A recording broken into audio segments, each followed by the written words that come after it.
SWOG S1803 is a trial that tries to answer two important questions for patients.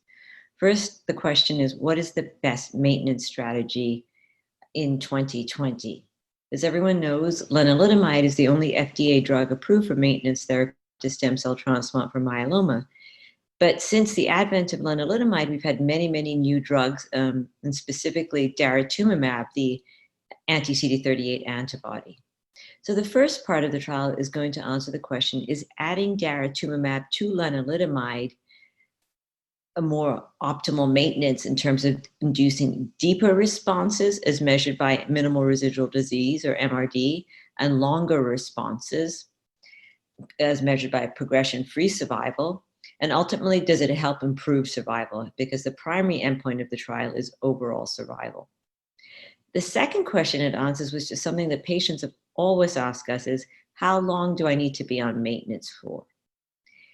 And the truth is we don't know. Many of the older trials used maintenance lenalidomide until disease progression or intolerance.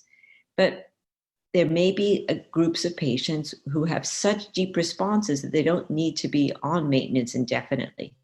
So this trial will use minimal residual disease monitoring after 2 years of maintenance to re-randomize patients. So patients who are MRD negative will be randomized to stopping or continuing maintenance. So the trial will answer for us, number one, is adding Daratumumab to lenalidomide a better maintenance strategy? And number two, if you get a very, very deep response, can you stop maintenance therapy? So far, the trial is accruing very well, and we encourage all the viewers to recommend and think about this trial to their patients. It's very flexible. Patients can be enrolled either before or after the stem cell transplant, but as long as they've not